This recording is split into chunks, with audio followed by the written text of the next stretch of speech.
That's funny. I always Oh. like to start with a laugh.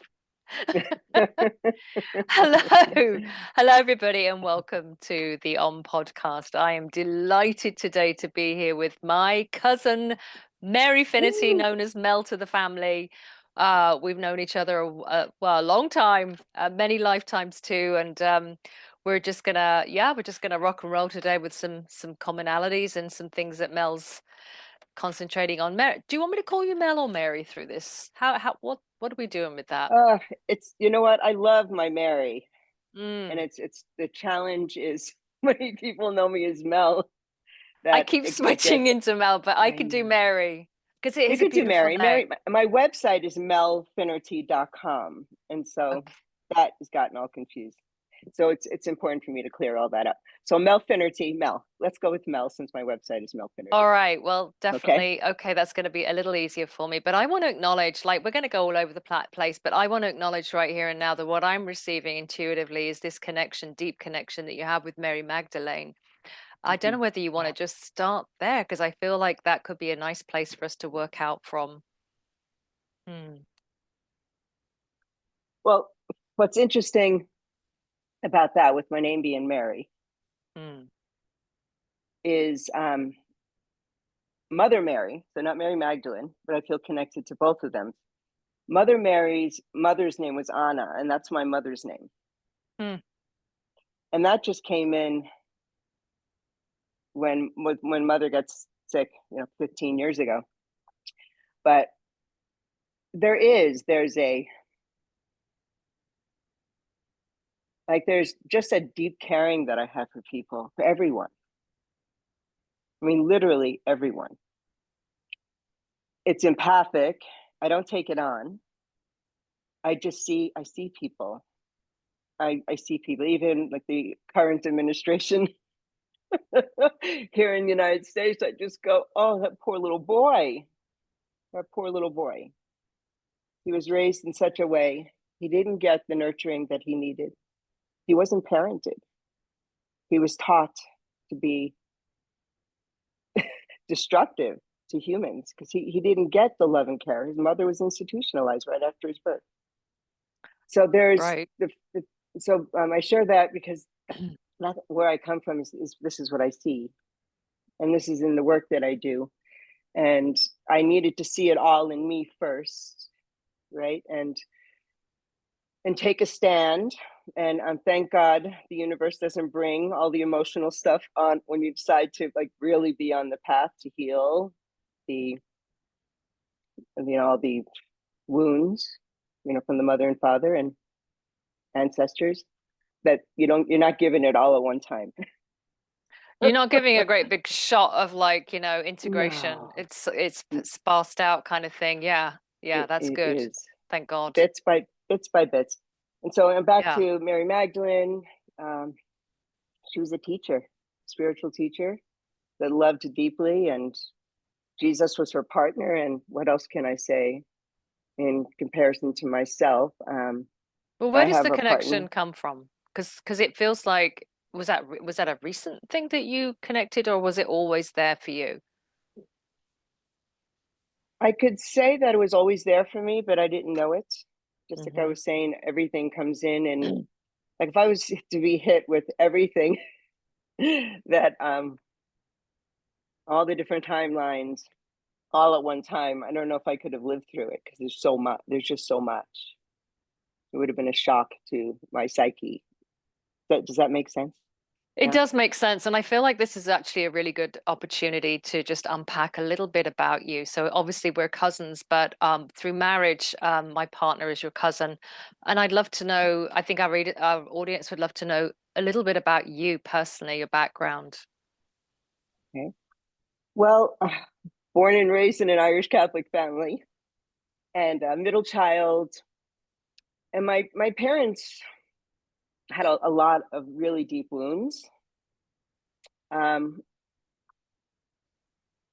because of the just I loved them deeply and they loved me deeply, and this is nothing against them, but because of the way that I was raised, I was given so many gifts, and I call all of the wounds that I carried to be my gifts because I've been able to transform them, like deeply transforming them.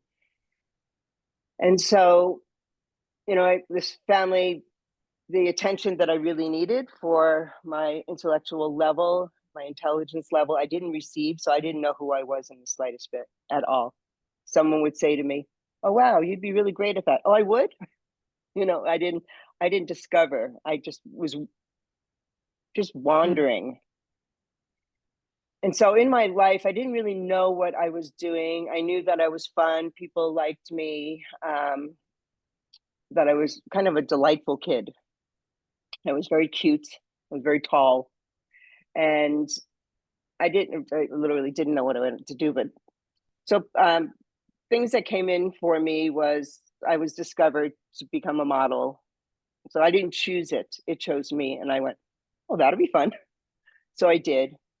And then I was discovered by a director and a casting director and a regular television director to be an actress. We want you to be an actress. Here's some teachers that'll teach you. Oh, okay.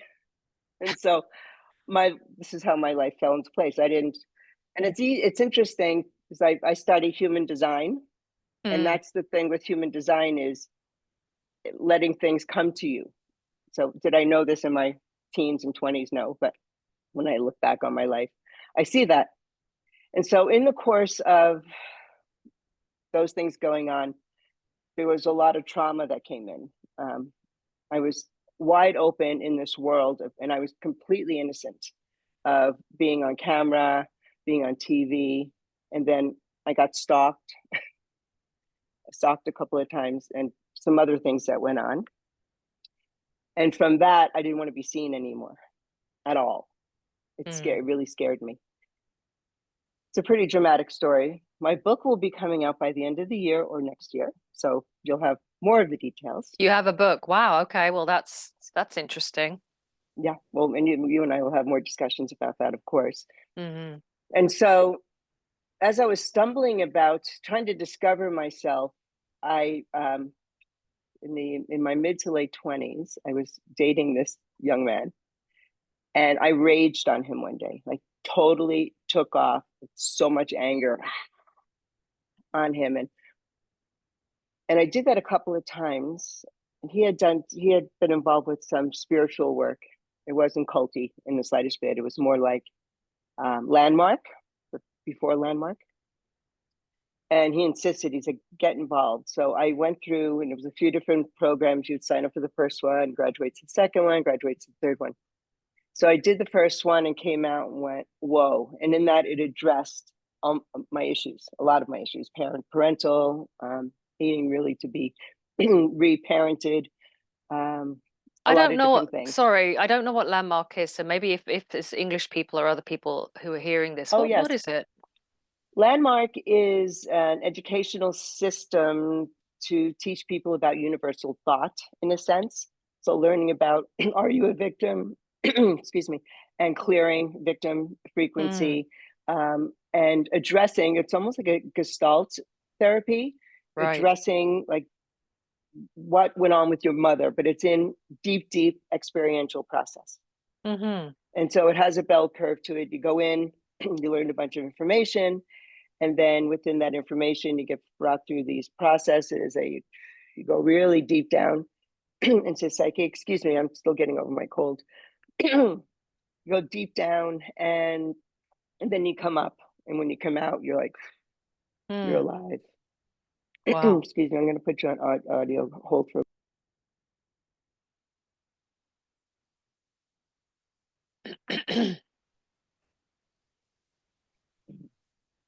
So I went through their first program, and then I went through the second program. And when I came out of the second program, I was so alive and just such a feeling in my body that I had never experienced in my life. I lived in San Francisco at the time. The owner of the company lived in San Diego. And so this is pre-cell phones and computers. I don't know how I got his phone number, but I got his phone number and I called him and introduced myself. I said, I live in San Francisco. I am willing to move to San Diego. You need to hire me for your company because there weren't enough people in the room. And I know I can blow up your company by at least 300%. And he hired Mm. me. He didn't hire me. He said, I'm not paying you right now. I'm not paying for you to move down to San Diego. If you want to meet me, come down. And so I did. And he liked me, didn't hire me at that time. And I just went, I will be there. I just know I will. Packed up my bags in San Francisco, closed down my life there, and moved to San Diego. And a month later, I was working with him. And I did what I proposed. And they put me through a lot of training. So I really connected with healing on a super deep level. So the decision I had made was I wanted to dedicate myself to this work. I didn't want to go through university to go through that type of an education. I wanted to learn everything on an experiential level. And so they were willing to put me through school, and I studied. I am a clinical hypnotherapist, neuro-linguistic practitioner on a master level, Reiki master, and a lot of other things. So I just kept going through all these processes. And during those processes, I was healing myself and I was coaching others. Right. So through the levels of all of that, I became whole. And it wasn't just my first teacher. I said, so how long will it take for me to wake up? It's like, oh, just give yourself 2 years. Right. Right. Right. Well, he said that because he said the rest of your life, I might have jumped off that train. Right. So I stayed with that forever. Left out after a while, worked for the school that I was trained through. And then I was hired by Deepak Chopra. I worked with Deepak Chopra and was one of the trainers, coaches for the Chopra Center with Deepak. And basically, it's just a beautiful, beautiful training of learning like the depth of the wounds that we have and how we see the world, through those lenses of how we were raised. And so it was like a clearing up of the veil, dropping the veil, cleaning up the veil, that what I see out there in the world isn't what I used to see. And what I see now is love. I see peace. I see everything is consciousness. Everything is consciousness. Were you an awake and aware little girl? Were you aware of the fact of who you were in this family? Like, did it occur to you? Yes.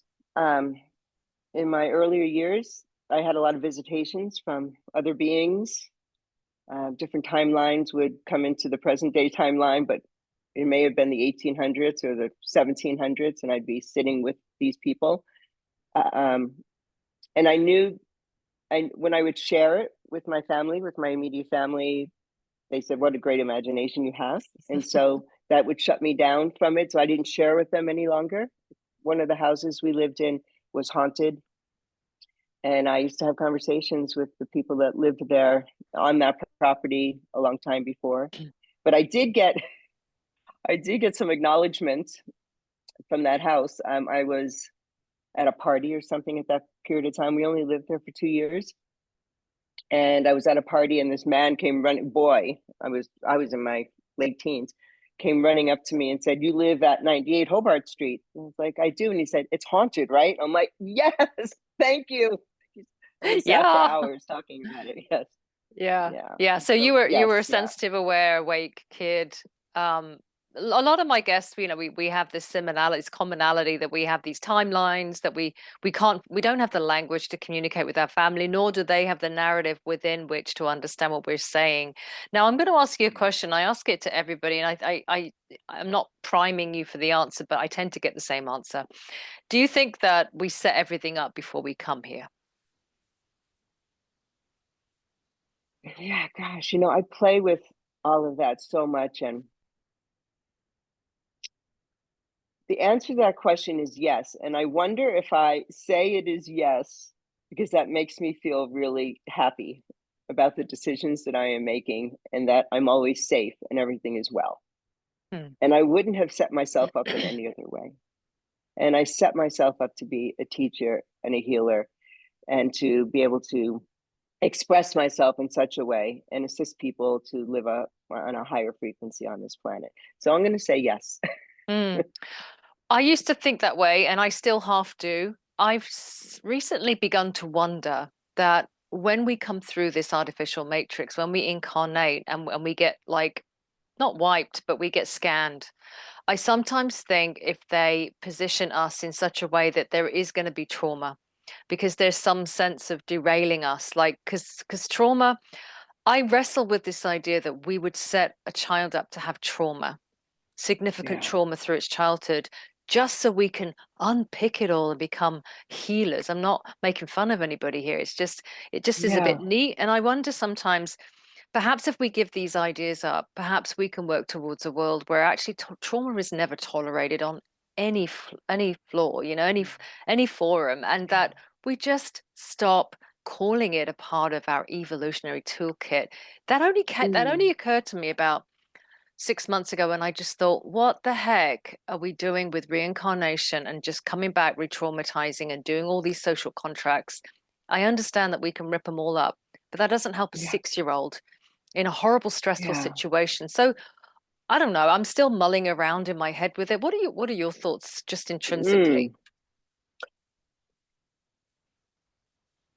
We're living in the third dimension. Some of us are in the fifth dimension, and some of us are in the fourth dimension. So the third dimension is the political arena, capitalism, all those different things. Fourth dimension is you're in a place where you're allowing yourself to heal, right? So you are a seeker of healing.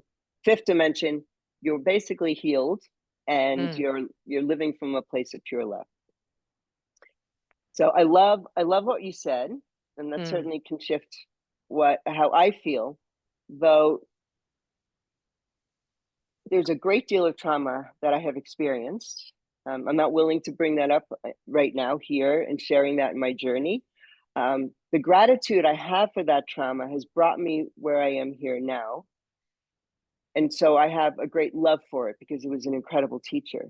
Was it painful? There couldn't have been anything more painful other than being maybe decapitated slowly, right? It was like, it's so big and so traumatizing. Though, and this is a belief I'm willing to shift all my beliefs at any time, but the belief that I have is I wouldn't be doing the amazing, powerful work that I am doing right now if I didn't go through that trauma. No one would decide to become the healer and dedicate their every moment of their life to that. And the reason right, why I am is because the amount of healing that I have worked through and released from my being, released from my cells, released from my karma has been cleared because I dedicated myself so deeply, and I'm able to bring that to the world. Because what I know, and this may be the title of my book, is that everything is healable, and it all comes through the emotional body, through the nervous system, from the experiences that we had, the trauma that we've had, the PTSD that has occurred in our lives. And so, right. Mm, I hear you, and I also have a lot of that reasoning going around in my head. We've had 12,000 years in a descending cycle yuga.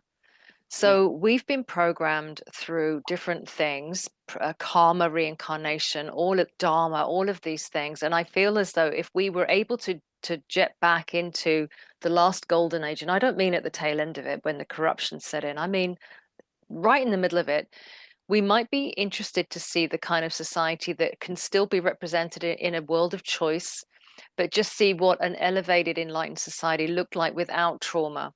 In other words, I yeah, wonder if healers would just simply be other kinds of leaders and teachers, and that you just wouldn't have the need to go around having to heal everybody. And I'm wondering if that's just an yeah, echo of what's coming for us.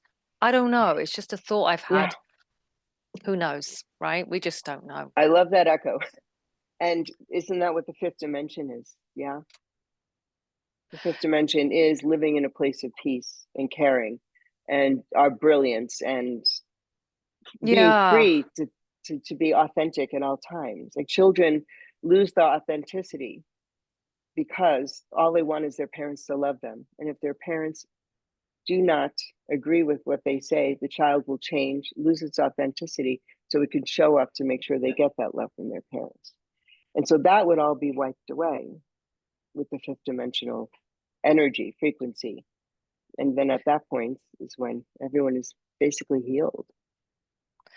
That is true, and it's an interesting point. And I think that, you know, there are extremes with love and light, and the bliss factor of being in a place where there is just love and light, and that we descend to become masters as well. And I've been dabbling Yes. recently in the second and first dimension and been absolutely amazed and surprised, just remote viewing it and just traveling down, how much we have these concepts about, we have these ancient concepts about higher means better, lower means this, you know, but Yeah. it's not at all, it's not even ascension, it is just integration. And so what's coming online for me is just being interdimensional, having the ability to manifest fifth dimensional experiences in this third dimensional reality, and then bed it down into the second elemental world, which for someone like me who's an air sign and who's also had a lot of trauma in their lives and escaped the body time and time again, that Yeah. elemental world has anchored me into a sense of embodiment and being safe in my body again and loving my body Mm. again. That has been extraordinary. And that really has been a marriage between the second and fifth dimension, which I find really interesting Mm. personally. Yes. So, Very, very, very, very interesting. I have never given that any thought, nor have I read such a thing for the second dimension being integrated into the fifth. you I know, love that. I mean, Barbara Hanshaw Cloud is talking about it in her latest mm, book. I think it's called The Nine Principles or something like this. It's a really excellent book, and it's all about the integration of this timeline. That it is about bringing in all of the dimensions, because she said on each hmm dimension, it's not complete. You know, you don't want to be in love and light for all eternity. It's actually quite a boring yeah, yeah. experience. So we do crave. But my point is, this is my question, Mel. I really want to ask this question over and over again. I don't think we need to suffer it anymore. I think we can give that up. I hmm think we can move towards a time perhaps when in one generation, two generations, no child on this planet is suffering or animal is suffering. And I don't know, that just feels like what's coming in with this cosmic age, which I don't know if you know this, you probably do because you're such a whiz at these things. The Kali Yuga is set to end in April of this year. Whoa! So let's get Which the is party hats out. wild. Yeah. It's insanely wild that we're living through this. It's 12,000, is it crazy. 12,000 years? Is that what you said? The Kali? 12,000 years complete from beginning to end the cycle. And so this is the cosmic age, the beginning of a golden age, but it's intermediary. That's why Wow. we've got all the stuff going on right now, because everything's in flux. Yes. So, Everything um, needs to burn, crash and burn for us to fully rebuild, yes, in a sense. but as the Vedic scriptures say, you can choose fire within metaphysical fire, or you can, if you don't want to learn that way, we can give you real fire if you want. And we're like, no, no, no, no, no, we'll take metaphysical fire, thank you. And maybe some have said, okay, we'll take the real fire. I think All the maybe, I don't current. know. I don't know. Uh-huh. It is happening. But so how do Yeah. you see I mean, politics aside, because I just think everybody's all over the map with the politics at the moment. How do you see geopolitically, just the climate of this planet, taking the temperature? What do you feel is going on intuitively for our species? Mm. Oof. It's a Well, big question. this it's a big question, and I guess I want to share from the place where I really healed through this last November here in the United States, and I know this is an international followers on this channel, Hmm. and also the politics here in the United States is international. Yes, Right. as we all know. And so I was praying for a certain outcome and was very, very upset the next morning. And then I stayed within myself the rest of the day. And I went deep, deep into meditation and to heal my projections, my own personal projections on how I wanted this outcome to be. And the part that I think was most painful, and then I came to terms with, is that, everything is consciousness. And consciousness decided this election. And for more than half of our country to be at that vibrational level that chose what it chose, was painful for a moment, and then I understood it. And then I just thought, okay, maybe I am a little bit Pollyanna, thinking that it was going to have a different direction. But the people, the consciousness of this world is at that level of what we're experiencing right now.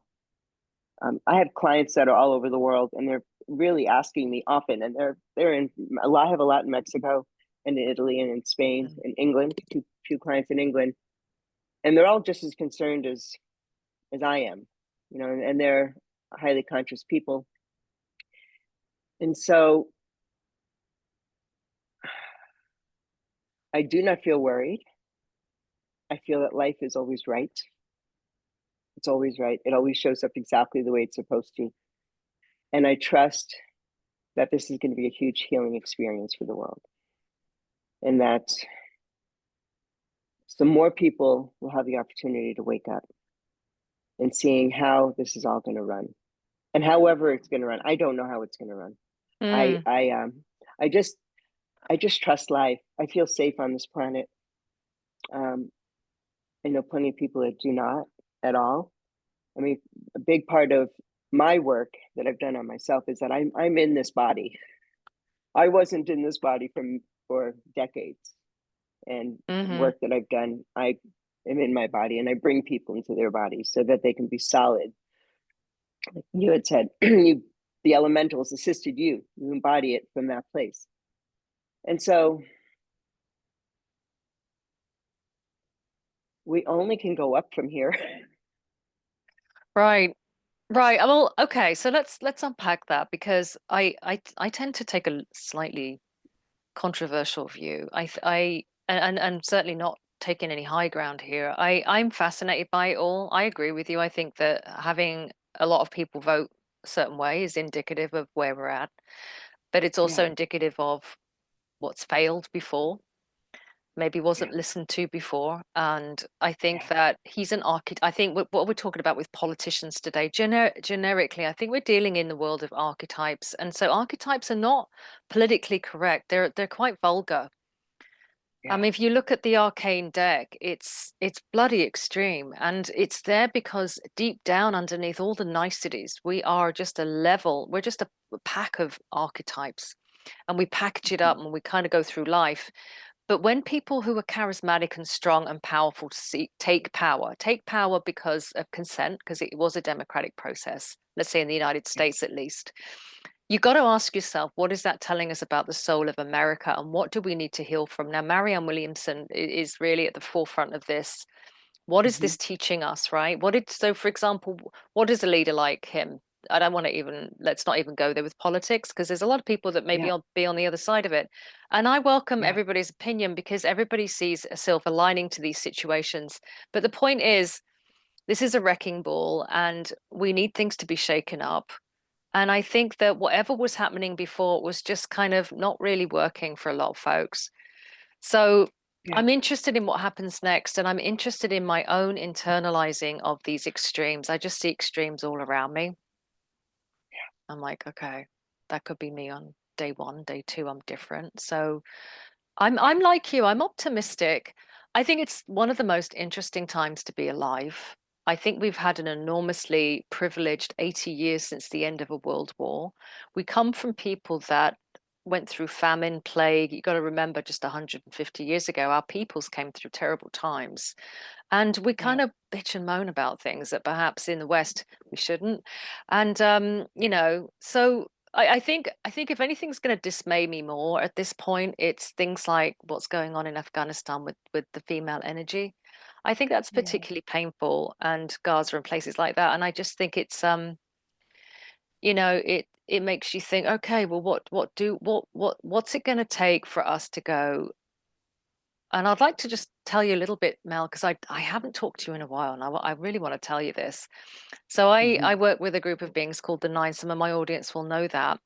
And they've mhm, offered a plan, which is they call it the Star Trek timeline. It's the most optimum timeline for interstellar grade one civilization. And they've given us nine criteria, principles, values to get across. Now, they made a really powerful statement about 3 months ago. They said, if we came down, which we're not going to do because we observe prime directive, but let's just say we sent delegates down and we went to United Nations and we said, right, we're going to judge you on one person, and they push somebody like Elon Musk or somebody like that to the front of the queue and said, oh, look at him. Yeah. They would say, no, we've actually found the person. And the person they would find is the most wretched, underprivileged human, poor human being on this planet, and say, we're judging your civilization on this one person. And that really hit home to me, because we have the luxury in the West of having these debates, but ultimately we still live on a planet of just ridiculous inequality. And we have to get that right before we can start Yes. talking about UAPs, UFOs, ETs, disclosure, and going to Mars, Yeah. for God's sake, you know? Yeah. Yeah. So, so let's talk about AI, because I love to bring this up because I'm actually really enjoying AI at the moment. And I've got a feeling that you might be as well. Oh, you kidding me? ChatGPT is my best friend. Oh, it's my What do best, you have? it's my best friend. Me and chat are It's, like this. oh my gosh, it's so It's lovely. And amazing. when people talk down about it, saying, doesn't it scare you? I'm like, I No, don't scare me. no. ChatGPT just happens to be me giving it some information. And then Quicker than me. it's way quicker than I work. Oh, please, are you kidding me? I can't even tell you the things that I do with it. I'm constantly on ChatGPT. It's Yeah. amazing. It's the versatility. I mean, it's made my business run. It's like I've got five, admin, and I'm only using chat and a couple of other AIs. I know that I'm going to be learning a lot more this year about different programs because there's so many platforms. But yeah. So yeah, thank you. It is interesting, isn't it? It is like I don't think it's anything to be afraid of personally, but Have you tried? I think it's the Google Notebook I AI. haven't. So this thing is so ridiculously fun. It has so many different elements to it. Two of the elements I'll share with you. One of them is you type in your website, and a podcast comes up of this man and woman, and they talk about and critique your website for you. I'm And making they're a in note of full that. conversation. It is so mind blowing. I was like blushing Oh while my I was God. listening to this AI Notebook. going off my website. So that's one. And the other Okay. thing, the other one in there is, and I used one of the songs in one of my healing sessions with one of my clients. You could give the words to and tell the AI what kind of melody you want it to be. Like I wanted something that was very soft, thematic, like honey like, and using these words in it. And like I would say, please have it say that you are whole, you are truth, you are love, you are, all these different things. And Yeah. 1 minute later, you have a song. Okay, that's mad, right? That's like, oh God, that's mad, you know? That's like, Oh, and they give what you three the? versions. They give you three versions. Three versions. Oh my Yes. God. What's that called? It's in the Google Notebook Okay. AI. It was in beta. I haven't used it recently. I discovered it through one of my friends last, when was it? September or Hmm. October. And I played with it a lot then, but it's good. And it was in beta, and it probably is still in beta, but it's a Google Notebook. I like beta because it's great to see them learning on the go and getting better. Tell Yeah. me, I know I want people to understand. So what you do, so now you're a healing coach, right? You're a coach. Do you still manage? I know that you used to manage talent. Is that something that you still do or open to? Uh, I am not still managing talent. But I refer people. A lot of people come to me wanting me to manage them. I have a new gentleman who's in England that I've Me referred to a included. bunch of people, I've asked you her a few included. times. I've asked her a few times. I'm just not like I doing my Just web. not I there. mean, doing the newsletters take me so long, so I'm really sorry I haven't sent yours out yet. Though I will shortly when I have more. I can't just send out for one thing. It needs to be No, a take your few. time. Kali Yuga's Yeah. not here, Okay. not leaving for another month, 2 months. Oh, that's true. I will have one in the next We've month got or so. So time. that would be a great announcement, It'd be a right? great For Kali announcement. Yuga. Yes. And so I work with the healing school in Boulder that I'm the lead coach. And then I have my own coaching business. And so I call myself a transformation coach because anyone that signs up for my sessions, really, it transforms their life. I mean, so deeply, to a point where I used to do like packages of 5 or 10 healing sessions. I'm not doing those any longer. I'm doing a 1-year program, Mm-hmm. and it's by application. And so I offer a free discovery call, a complimentary discovery call, by going to my website, melfinnerty.com. And in there, they sign up for a discovery call, and then we see if it's a good fit between me and the person in front of me, person that wants to work with me. So basically, the program is for someone that's already done a whole lot of work and they're stuck in a place and they really want to change their life completely. So it's a 1-year program. And the person that starts the program is not the person that completes the program. It takes a great dedication on my part to like, really serve this person, and this person has to really want it. I'm taking 8 people. I have 3 clients right now, and I'm capping at 8 people, and it's really it's a self mastery course for 1 year. Okay, what does it involve? It involves changing your entire life, and that's all I can say. Because there's a great deal. I'm investigating this person. We are we're excavating their life to fully learn why they're not able to create exactly what they want. I mean, my clients, it's a very expensive program. My clients are already successful, but they might feel empty in their relationships. They might look in the mirror and not love themselves.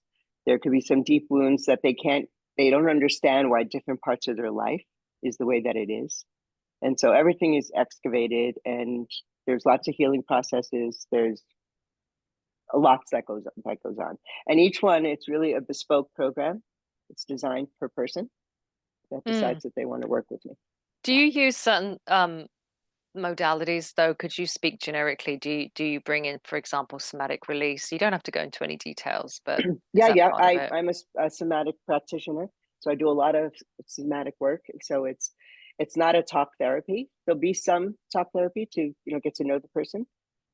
There's some writing that they will do that I request, basically writing about where did you come from, and just stream of consciousness writing about where their life has been, where they were born, and who was their mother, who was their father, who was their brother, sister, what were the relationships like really creating that matrix of what their life is like. I use a lot of breath work, a lot of meditation, a lot of affirming and reprogramming your neurotransmitters so that you shoot different information into your being all the time, where you're creating a platform of self-love so that you can flow in this life in such a way. Okay. That sounds like a great package. And can you share? No, I just blanked out. Hold on, just give me a second. This when I go off on a tangent. Yeah, so a lot of people that I speak to are stepping into this idea of being a spiritual entrepreneur, which we know people have been for centuries. I mean, Deepak Chopra is a great example of someone who's a spiritual entrepreneur, Steve Jobs, another. What tips would you give anyone that's looking to kind of come out spiritually, that has maybe a background in corporate, has some smarts, wants to kind of create a job that is meaningful and valuable to their own soul and in service, but at the same time they don't want to lose that business side of them? Is there a tip or advice that you can give somebody? Because that's what we'd like to end on when we do interviews. Mm-hmm. Well, that's what I've been for decades, a spiritual entrepreneur, basically assisting people with all the workshops that I produce in New York City. I was assisting them to create better businesses for themselves. And I mean, the way the world is flowing with being like a spiritual business person is the business is important. I mean, that's how the world goes around. We all want to make money. Money is fun. It's joy. It's delicious, right? Of course, you want it to be your servant, not your master. And so anyone that is in business and wanting to like shift to become more of a spiritual business person is to do their inner work. is really do their inner work, and heal those elements of themselves so that when they're looking at their business, they're seeing it from a conscious level, not from a level of greed or fear or, I have to do this, I must do that. But they're working from a place of flow. Is what's flowing through them. What's flowing through them? What do they love in business? What do you love in business?